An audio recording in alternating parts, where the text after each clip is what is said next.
E agora sim vamos falar de mercado financeiro. A Bolsa hoje chegou a registrar alta de 11%.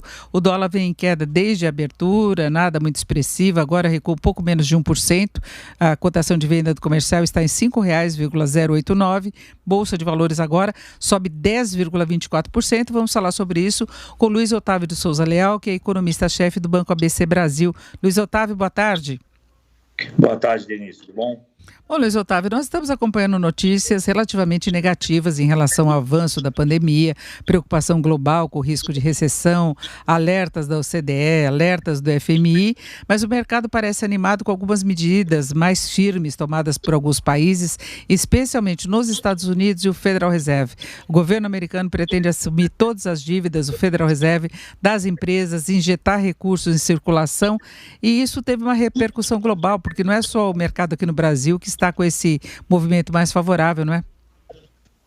É verdade, Denise. A gente tem uma coisa interessante dessa confusão toda, é que, na verdade, ninguém sabe o preço de nada, tá? Então, como ninguém sabe o preço de nada, exatamente porque você não sabe qual é a dimensão do impacto econômico que você bem falou sobre a 1/5 da população mundial está em quarentena, tá? Qual vai ser o impacto disso sobre a economia mundial? Ninguém sabe. Então, a gente fica à mercê de notícias. Então, hoje, por acaso, foi um fluxo de notícias positivas. Não só essa questão do Fed, a gente teve a questão hoje de manhã que os dados da economia na Europa vieram melhores do que o mercado estava esperando, apesar de virem ruins, vieram melhores do que o mercado estava esperando.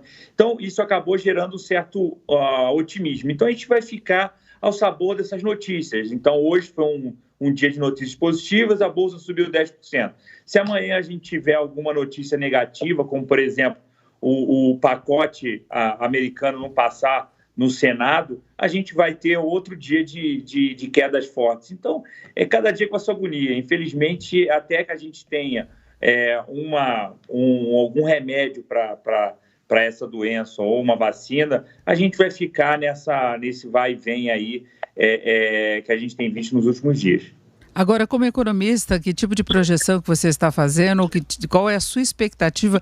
Que projeção precisa? É muito difícil. A gente está vendo previsões, por exemplo, a economia brasileira, desde algum crescimento na faixa ainda de 1,4% até uma retração de mais de 4%, né? Então, são números muito diferenciados que retratam exatamente essa dificuldade de mensurar o impacto do coronavírus para a economia. Mas a sua expectativa em particular?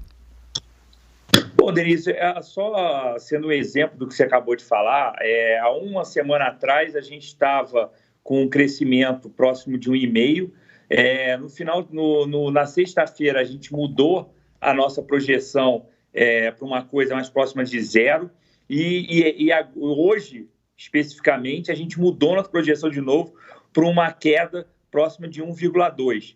Tá? Então, os dados vão saindo e a gente vai vendo que as coisas podem ser muito piores. E não é só aqui no Brasil, tem bancos grandes nos Estados Unidos, por exemplo, dizendo que os Estados Unidos pode cair, o PIB pode cair 30% em termos anualizados no segundo trimestre. Tá? Então, o desemprego pode chegar a 12,8% da população economicamente ativa nos Estados Unidos, que era o pior número de 1948. Então, está cada vez mais complicado. Eu diria que a gente trabalhar com algum tipo de crescimento esse ano eu acho muito difícil, tá? Vai depender muito do segundo trimestre. Eu acho que o segundo trimestre vai ser o trimestre decisivo para a gente saber o quão impactante vai ser esse problema do coronavírus em cima da nossa economia.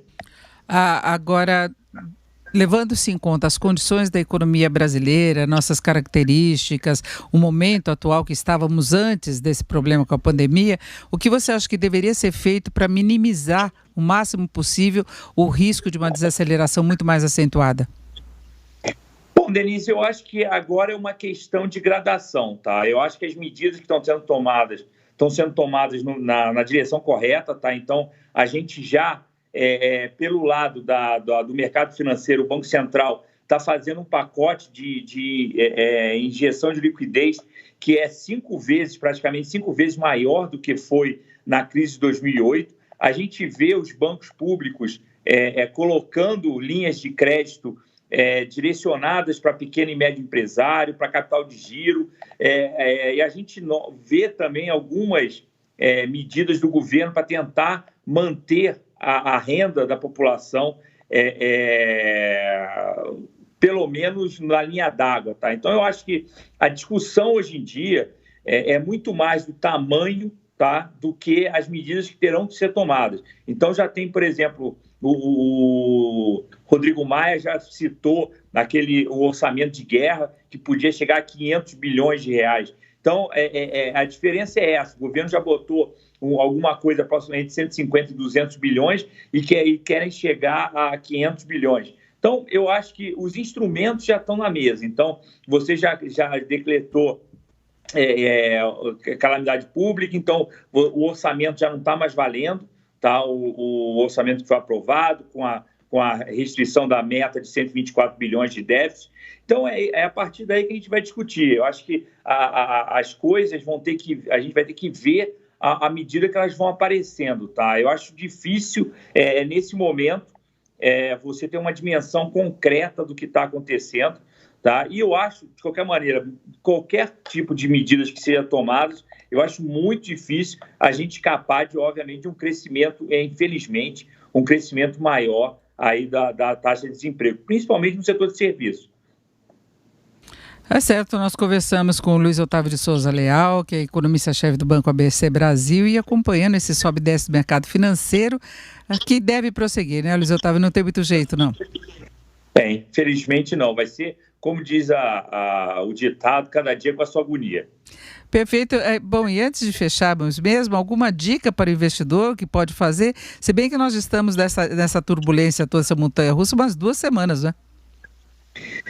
Desde o carnaval, né? Foi o último suspiro. O carnaval foi o baile da ilha fiscal do mercado financeiro. Eu acho que o recado que eu tenho para o investidor é não entrar em pânico, tá? Tem uma brincadeira que a gente fala quando um fica brincando com o outro, que você perdeu dinheiro. Aí ele fala assim: eu não realizei, então não perdi. Tá? Então, enquanto você não sacar o seu dinheiro da bolsa, você não perdeu dinheiro, ele está lá, ele pode voltar. A partir do momento que você tira, você realizou o prejuízo. Tá? E a gente tem que pensar que, a despeito do tamanho dessa crise, da questão humanitária, isso vai passar. Tá? Então, isso não vai virar um Walking Dead. Tá? Então, eu acho que nessa hora não ter pânico. Tá? Eu acho que é a principal questão. Bom, quem não ficou em pânico até agora também acho que não fica mais, né? Porque tudo isso que está vindo desde o carnaval. Mas é isso, então, Luiz Otávio. Muito obrigado, um abraço para você. Um abraço, Denise.